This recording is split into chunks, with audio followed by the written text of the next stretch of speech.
Support level के आसपास आलोक industries का शेयर तकरीबन आ चुका है। तो क्या यहां से वो बहुप्रतीक्षित बाउंस आएगा या फिर एक छोटा सा बाउंस आएगा? क्या होगा, इस बारे में हम इस वीडियो में चर्चा करेंगे। और आपके जो सवाल हैं बाकी शेयर से भी रिलेटेड, हम उसकी भी टेक्निकल और फंडामेंटल एनालिसिस करेंगे।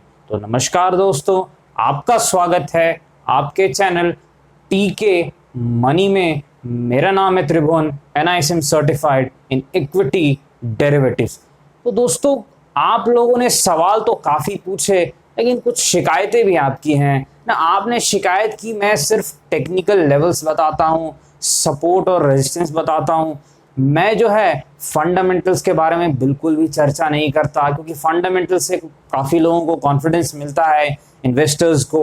तो देखिए, फंडामेंटल्स जो है आपको कहीं ना कहीं काफ़ी कुछ तो पता ही है। इनका जो बिजनेस है, चाहे वो टेक्सटाइल का बिजनेस हो, चाहे वो इनका पीपी किट जो भी चल रहा है, या फिर जो रिटेल का बिजनेस हो, जो इनके स्टोर्स हैं। तो देखिए, टेक्सटाइल का जो बिजनेस है ये आपको पता है कि अभी कुछ समय से ये ठीक से काम नहीं कर रहा है। कहीं ना कहीं लॉकडाउन में ज़्यादातर बिजनेस इफेक्ट हुए हैं, उनमें से एक ये भी ज़रूर है। क्यों? एक और रीज़न है। तकरीबन जैसा मैंने देखा था 25 से 26% कुछ जो है वो इनका एक्सपोर्ट होता है। तो वहाँ तो कहीं ना कहीं ग्लोबल इकोनॉमी भी अभी उतनी ठीक नहीं है, लेकिन अब रिकवरी की जो शुरुआत है वो दिख चुकी है हर जगह, चाहे वो यूनाइटेड स्टेट्स हो, चाहे भारत ही क्यों ना हो। तो धीरे धीरे जो टेक्सटाइल बिजनेस जो पिछले 3 से 4 महीनों से काफ़ी ज़्यादा अंडर परफॉर्म कर रहा था, वो कहीं ना कहीं अब धीरे धीरे ट्रैक पर मुझे लगता है आता दिख रहा है।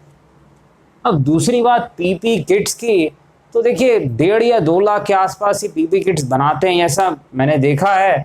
तो 650 के आसपास कुछ भाव कह रहे थे ये किट्स की होती है, और प्रॉफिट वो बोल रहे थे 40% के आसपास की प्रॉफिट मार्जिन है।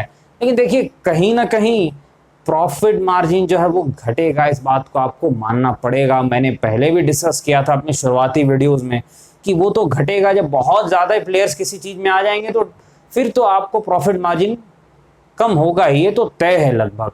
तो कम होगा तो तकरीबन 20% तो आ ही जाएगा। लेकिन अगर प्रॉफिट मार्जिन आधा हो जाएगा लेकिन वॉल्यूम्स बढ़ जाएंगे, यानी पीपी किट जो है वो कहीं ना कहीं शायद इसकी डिमांड बहुत ज़्यादा हो जाए। और अगर वायरस कंट्रोल नहीं हुआ जिस प्रकार अभी चल रहा है ये कोरोना वायरस, तो डिमांड शायद 10 गुना 20 गुना भी हो सकते हैं, इसमें कोई शक नहीं है। और ये जो इनका बिजनेस है, थोड़ा लॉटरी टाइप का बिजनेस इनके लिए साबित हो गया। मतलब रिलायंस इंडस्ट्रीज ने ये तो बोलकर लिया नहीं था, इन्होंने तो सिर्फ टेक्सटाइल बोलकर लिया था, रिटेल, लेकिन ये तो इनको एक जैकपॉट टाइप का हो गया। लेकिन जो प्रॉफिट हुआ होगा इनको पीपी किट से, कुछ ना कुछ जरूर लॉसेस इनको हो रहे होंगे टेक्सटाइल बिजनेस के अंडर परफॉर्मेंस से, चाहे वो एक्सपोर्ट हो चाहे इंडिया में ही जो भी इनका काम होता है। तो ये जो चीज़ है, ये फंडामेंटल एनालिसिस तो ये तो आप भी काफ़ी जानते होंगे, लेकिन आप लोगों की काफ़ी शिकायत रहती थी कि मैं फंडामेंटल बात करता ही नहीं हूँ, बहुत बिल्कुल नहीं करता। तो इसीलिए जो है मैंने शुरुआत में कुछ फंडामेंटल बात यहाँ पर कर ली है कि ये चीज़ें आप ध्यान में रखिए।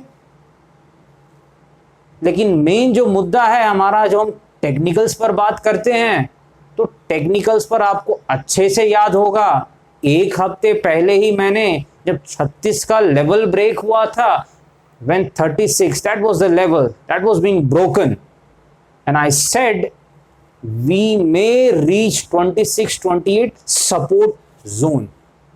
तो दोस्तों, यहाँ पर वीडियो में जो इंपॉर्टेंट पॉइंट्स हैं ये थोड़ा मुझे इंग्लिश में भी बोलना पड़ेगा, क्योंकि आप लोगों का ये रिक्वेस्ट है, शिकायत भी एक तरीके से है कि मैं जो है वो सिर्फ हिंदी में बोलता हूँ, कम से कम जो है इंग्लिश में कुछ इंपॉर्टेंट पॉइंट्स को बोल दूँ, ताकि जो लोग जो हिंदी भाषा नहीं समझते हैं उन लोगों को भी समझ में आए। काफ़ी उन्होंने कहा। तो 26-28 लेवल जिसकी हमने बात हम काफ़ी समय से कर रहे हैं, तो ये दुख की तो बात है क्योंकि नीचे के लेवल की हम बात कर रहे थे, लेकिन हम वही बात करते हैं, वही एनालिसिस करते हैं जो हमें दिखता है और वही दिख रहा था। और 26-28 क्यों बात की थी वो रिपीट करने की जरूरत नहीं है, आपको पता है क्यों बात की थी, आप खुद अपने चार्ट पे भी देख सकते हैं। वहीं आखिरी बार कुछ बाइंग मोमेंटम दिखा था वॉल्यूम के साथ, 2 करोड़ वॉल्यूम कुछ थे। तो वो जो लेवल है ट्रेडर्स सपोर्ट के तौर पर उसे देखते हैं, इनफैक्ट जो इन्वेस्टर्स भी होंगे वो भी सपोर्ट के तौर पे उसे देखेंगे। तो आज जो भाव है, इस वक्त मैं वीडियो बना रहा हूं, शायद 27.40 है, 27.40 इज द प्राइस करंटली। ये मैं NSE की बात कर रहा हूं जो प्राइस है। अब ये जो प्राइस है, अब आपको पता है सपोर्ट आ ही चुका है लगभग, जो 26-28 की सपोर्ट की हम बात कर रहे हैं, 26-28 ये जो सपोर्ट की हम बात कर रहे हैं वो कहीं ना कहीं अब तो करीब आ ही चुका है। करीब क्या, आपके सपोर्ट पे आ ही गया, एक दिन और ये निचला स्तर सपोर्ट का टच कर लेगा। अब आपको पता है सपोर्ट वो एरिया होता है जहां से बायर्स को, जो बुल्स हैं, जो तेजी करने वाले हैं, उनको काफी उम्मीदें होती है, क्योंकि सपोर्ट ही एक मंदी को घुमा सकता है। वो एक लेवल होता है जिसमें ताकत होती है घुमाने की। और एक बात है, अगर बाउंस सपोर्ट से आता है तो उस बाउंस में ताकत भी होने की संभावना अधिक रहती है। और ये सपोर्ट काफी इंपॉर्टेंट है, ये बचेगा तो अच्छी बात है, वरना दिक्कतें हो सकती है, इन्वेस्टर्स को काफी समय वेट करना भी पड़ सकता है, क्योंकि सपोर्ट टूटेगा तो कहीं ना कहीं, पहले तो 55 वाले पैनिक कर रहे हैं जो ऑपरेटर के चाल में फंस गए 55-60 पे, लेकिन अब जो है वो 5-10 वाले भी पैनिक करेंगे, चाहे आप जितना बोल रहे हैं। सेल ऑर्डर तो ऐसा नहीं है कि रिटेल नहीं लगा रहे होंगे, बिके किसी का नहीं, पर बेचने के लिए तो बहुत लोग तैयार हैं। करोड़ों के सेल ऑर्डर्स आज भी पड़े हुए हैं, 2 या 3 करोड़ शायद होंगे आखिरी वक्त जब मैंने देखा। तो यहाँ पर जो है सपोर्ट के हम करीब आ ही चुके हैं लगभग, आप कहिए, और एक ही दिन आपका बाकी होगा। तो आपको ध्यान रखना है कि 26-28 का जो सपोर्ट जोन है वहां से बाउंस आना चाहिए, नहीं आया तो दिक्कत की बात है, लेकिन उम्मीदें काफ़ी है। और वॉल्यूम्स कहीं ना कहीं जिस तरीके से सपोर्ट जोन के आसपास आ गए, थोड़े से कम होते दिख रहे हैं, कुछ उम्मीदें तो हैं। और बाउंस आ जाए तो काफ़ी अच्छा है, और बाउंस आए तो कैसे पैटर्न बनना चाहिए, ये सारी चीज़ें तो हमने डिस्कस की ही थी, बार बार वो रिपीट करना ठीक भी नहीं, आपको पता ही है कैसे हमने कहा था कि एक अच्छा खासा वॉल्यूम आ जाए उस दिन, 3 करोड़ के ज़्यादा वॉल्यूम आ जाए तो और भी ज़्यादा अच्छा है। तो इन चीज़ों का आपको ध्यान रखना है। अब बहुत इंपॉर्टेंट लेवल्स के करीब हम आ रहे हैं, आज और कल में तो देखना है क्या होगा, पता चल ही जाएगा। अब जो है दोस्तों, आपका जो फेवरेट सेगमेंट है जहां आप लोग अपने सवाल पूछते हैं और उनकी टेक्निकल और फंडामेंटल एनालिसिस के लिए कहते हैं, तो आप लोगों ने एक सवाल पूछा है IRCTC के बारे में कि मतलब 800 के आसपास कहा है कि खरीदारी आपने की है, तो क्या इस भाव पर बेचना चाहिए, होल्ड या क्या। देखिए, क्या करना चाहिए ये तो आपको फैसला लेना होगा, लेकिन एक चीज मैं बता देता हूं कि प्रॉफिट आपको ठीक ठाक हो चुका है तो थोड़ा प्रॉफिट लेने में कोई लॉस तो है नहीं। क्यों? टेक्निकली ये स्टॉक अब जो है वो एक रेंज में आ चुका है। रेंज क्या है? 1300 टू 1450, 1300 से लेकर के 1450 की रेंज है IRCTC की। तो रेंज का ब्रेकआउट होगा या ब्रेकडाउन, ये अभी जो है क्लियर तो नहीं है। जिस तरफ भी होगा बड़ा 150-200 पॉइंट का मूव आने की संभावना है। तो अगर प्रॉफिट है तो थोड़ा प्रॉफिट अगर ले लीजिएगा, तो अगर मान लीजिए मार्केट क्रैश भी कर गया, क्योंकि अब रेजिस्टेंस के आसपास मार्केट भी जा रहा है, निफ्टी भी जो है वो बड़े रेजिस्टेंस के आसपास जा रहा है। जब तक कोई वैक्सीन या कुछ बहुत बड़ी पॉजिटिव डेवलपमेंट ना हो, मार्केट गिरने की संभावना अधिक है, याद रखिएगा इस चीज को। तो अगर मार्केट गिरेगा तो स्टॉक्स भी गिरेंगे 95%, सिर्फ 5% स्टॉक्स जहां कुछ न्यूज हो बहुत ज्यादा पॉजिटिव या कुछ बहुत ही ज्यादा अच्छा हो, वही ऊपर जाएंगे। तो यहां अगर गिर जाता है, आपने कुछ प्रॉफिट बुक कर ली, तो आपको सुकून रहेगा कि भाई हमने तो प्रॉफिट ले लिया। और अगर जो है ऊपर चला जाता है तो आपको दुख नहीं हुआ, क्योंकि आपके पास कुछ शेयर अभी भी पड़े हुए हैं। तो ये थोड़ा सा आप ध्यान दीजिएगा। बाकी जैसा आपको ठीक लगे। और दूसरा जो सवाल है वो बहुत ज़्यादा आप लोग पूछ रहे हैं रुचि सोया के बारे में।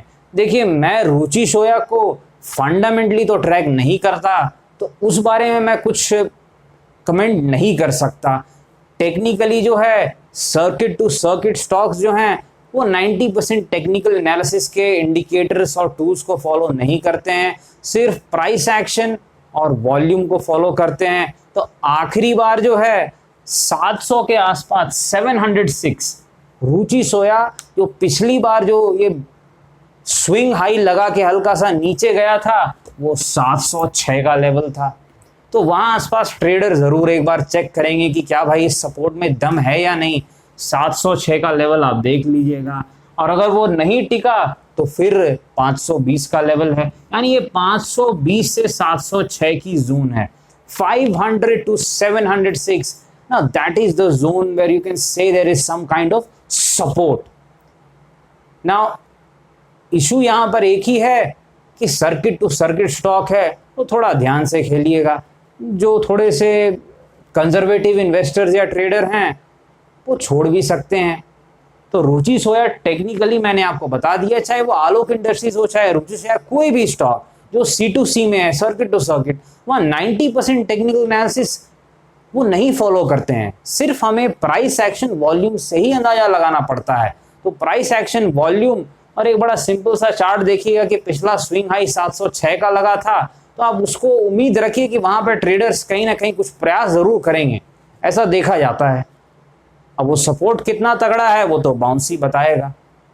अब आपने एक और सवाल पूछा है एक बहुत इंटरेस्टिंग बैंक के बारे में कि ये जो है ऊपर जाता ही नहीं है, रिजल्ट्स अच्छे आए चाहे जो भी हो, बहुत ही सस्ता है। अगर प्राइस टू अर्निंग्स देखा जाए तकरीबन 10 टाइम्स पी है प्राइस टू अर्निंग्स इनका जो है। बुक वैल्यू भी जो है 60-65 के आसपास है, लेकिन ये बुक वैल्यू से भी नीचे चल रहा है। डिविडेंड भी ये जो है तकरीबन 2% देंगे इस भाव पर, लेकिन फिर भी नीचे। देखिए डिविडेंड जो है, एक चीज़ बता देता हूं कि रिजर्व बैंक ने कुछ ऑर्डर्स पास किए हैं कि सितंबर तक या कुछ, मुझे ध्यान नहीं है ये चीज़, कुछ एक डेडलाइन दिया है, वहां तक कोई भी बैंक्स या NBFC डिविडेंड नहीं दे सकते हैं।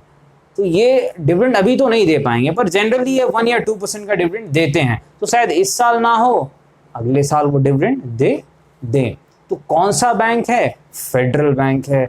मेरे पास भी है, थोड़ा लॉस में जरूर है। तो उसके सपोर्ट और रेजिस्टेंस के बारे में आपने पूछा था, कि इमीडिएट सपोर्ट जो है बिल्कुल करीब का वो 45 के आसपास का मुझे दिख रहा है। जो medium term short term type का आप बोलिएगा, ट्रेडर्स टाइप के जो लोग होते हैं उनके लिए ये एक रेंज में चल रहा है, 45 to 55 के रेंज में चल रहा है। और एक चीज है, ये स्टॉक बड़े मूवमेंट दिखाने के लिए ये भी जाना जाता है, इसमें भी क्षमता है 10-20% के मूवमेंट दिखाने की। ठीक है, तो 45 के ऊपर अगर रहता है तो मीडियम टर्म में ये स्ट्रांग रहेगा और ऊपर के भाव आ सकते हैं। थोड़ा सा अभी ध्यान दीजिएगा, क्योंकि मैं ओवरऑल मार्केट पे तो उतना बुलिश नहीं हूं। जब तक तो कोई वैक्सीन या कोई बहुत ही पॉजिटिव न्यूज एकदम ना आ जाए तो फिर अलग बात है। तो 45 आप एक सपोर्ट देख सकते हैं, और इन्वेस्टमेंट के लिए मैंने एक 35 का अपने लिए एक सपोर्ट जो स्टॉप लॉस लगाया है कि 35-36 का जो जोन है वहां से ये 2 बार डबल बॉटम एक पैटर्न होता है। डबल बॉटम यानी स्टॉक एक बार गया, ऊपर गया, वहां फिर गया, लेकिन फिर से वहां खरीदार आए और वहां से बाउंस किया। तो जैसा मुझे याद है, मैंने चार्ट तो देखा नहीं पर मुझे ये याद है, तो पोर्टफोलियो में है मेरे ये स्टॉक, 36 के आसपास इसने ऐसा कुछ हरकत किया था, 36 या 38 जैसा है। तो वो डबल बॉटम का सपोर्ट है, वो टूटना नहीं चाहिए, नहीं तो इन्वेस्टर्स को भी दिक्कत हो सकती है। मैं तो अपने लिए भी रिव्यू करूंगा वहां पर, क्योंकि अगर वो टूटा तो शायद 25 के भाव ना आ जाए। लेकिन जब तक शॉर्ट टर्म में ये सपोर्ट कहां दिख रहा है? 45। लॉन्ग टर्म का सपोर्ट कहां दिख रहा है? 36 या 38 कुछ लेवल है, मुझे ठीक से नहीं याद है। यहीं आसपास एक डबल बॉटम इसने बनाया था, क्योंकि मैंने इसे ट्रेड भी थोड़ा किया था, तो मुझे ठीक से ये याद है। थोड़ा 1-2 महीने पहले की बात है, कोरोना क्राइसिस के 1-आध महीने बाद। तो दोस्तों, आप भी चाहते हैं कि आपके सवालों के यहाँ पर टेक्निकल और फंडामेंटल एनालिसिस के थ्रू जवाब दिए जाएं, तो आप क्वेश्चंस, आप कमेंट्स में जो हैं लिख सकते हैं। और अगर आपको वीडियो ठीक लगे तो लाइक कर दीजिएगा, और सब्सक्राइब का बटन क्लिक करके नोटिफिकेशन में ऑल कर दीजिएगा।